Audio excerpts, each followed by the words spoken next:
jumpers? Coach White here with another video analysis for one of our customers. If you're interested in your own video analysis, you can get one by going to highjumphelp.com. Enjoy. Um, so, when you purchased, you should have gotten a document that goes over the four baby steps of high jump. And so that's kind of the document I'm going to be referring to, right? Every single baby step sort of builds off of the other. So the first one would be the approach. It's the first number one thing you want to take a look at. The second is the takeoff.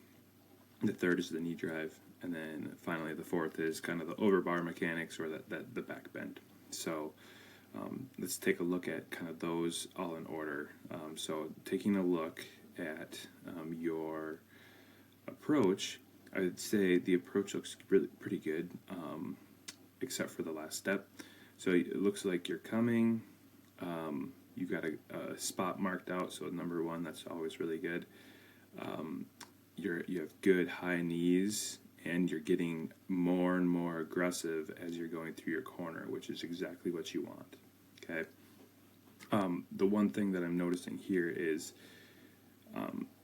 right, you're aggressive here, and your last step is super, super long, and you're really far away from the bar.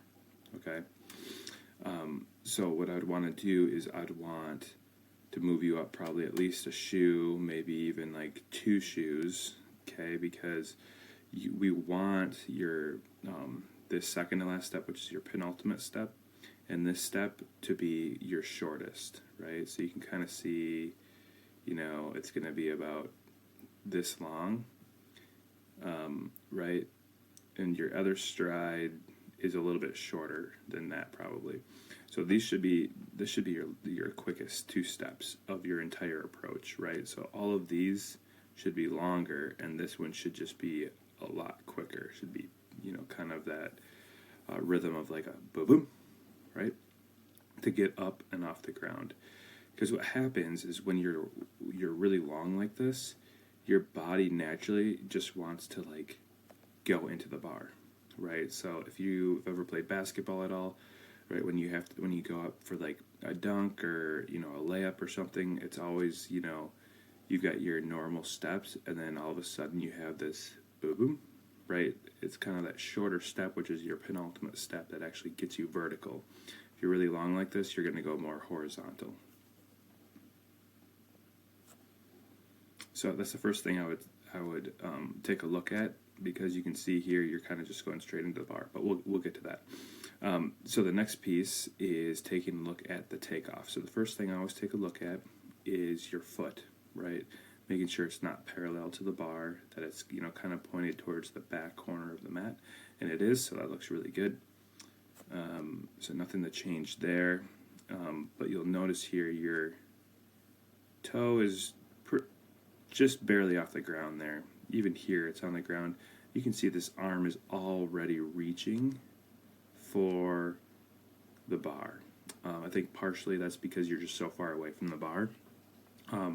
But what you need to focus on is this arm, right, coming up. Like imagine, I always tell my athletes, imagine there is a basketball rim up here, right, and you're going up for that rim first, right? It gives your whole body time to rise up, and then you can do whatever else with your arm to kind of come over the bar. But we need to have it kind of 2 motions, the up motion and then the down and around motion. Okay, so that's something you should focus on as well, is just that arm, right, coming up first and then over and around. Okay. Okay, we've taken a look at the approach and the takeoff. Now let's take a look at the knee drive. So knee drive looks pretty good here, right? It's down and across their body. So usually a good rule of thumb is you want this arm to also follow that knee drive across your body initially, right? So again, that will help you sort of get that up motion and then around. So just think of that upper arm following your knee drive. Let's see here. So the knee drive, I always like for the knee drive to continue to drive until the plane of the bar. So right, the plane of the bar is right about here, and you can see you're initially driving your knee but you stop your knee drive, right? You can already see that you're dropping it right about here, right? So you have more opportunity to drive that knee across your body a little bit longer. And the reason that's important is because you're going to see here that your feet are still way down here, right? And all that means is you're not going to get proper rotation around the bar because your feet and hips are lower than like your upper body, okay? Your knee drive, right? When you drive this knee, that's what gets your hips up in the air, okay? That's what gets your hips over the bar, and that knee drive also helps with the rotation, okay? So if you're driving your knee well, you can see here you do a pretty good job of driving your shoulders, which helps you a little bit. But what will happen is, well, you do it here. Yep, you'll land on your upper back and you'll kind of do a somersault. And here, when you drive your knee, it's going to be even more because you're going to come here. Your knee drive is going to help you rotate around faster, and then you'll kind of do a back somersault off of the mat. Okay, so knee drive a little bit longer. Okay, so you can rotate around that bar a little bit better. Okay, so try to go all the way up to the bar before we get into our back bend. All right, last piece is the back bend. You're doing a really great job. You're driving really, really well, and it's because I think it's forcing you to drive your shoulders to the mat really well, because your knee drive isn't all the way there where it should be. So you're having to kind of compensate for that on this back end, which is fine. So now if you drive your knee, it's just going to make it that much easier. But you do a good job of driving, almost to the mat, and then here you're kind of snapping out of it at the last second.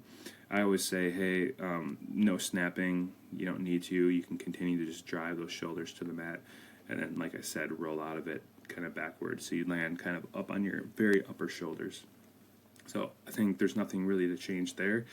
I think, again, going back to summarize everything, quickening these last two steps up so you can get vertical, okay?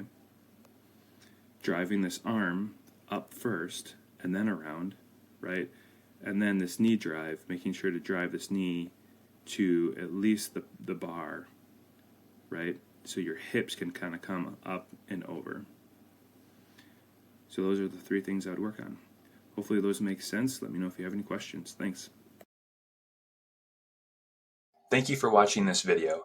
Check out resources, purchase a video analysis, or purchase the High Jump 101 e-course, which provides you with all of the tips, tricks, and resources I use to coach my high jump athletes. All available at highjumphelp.com.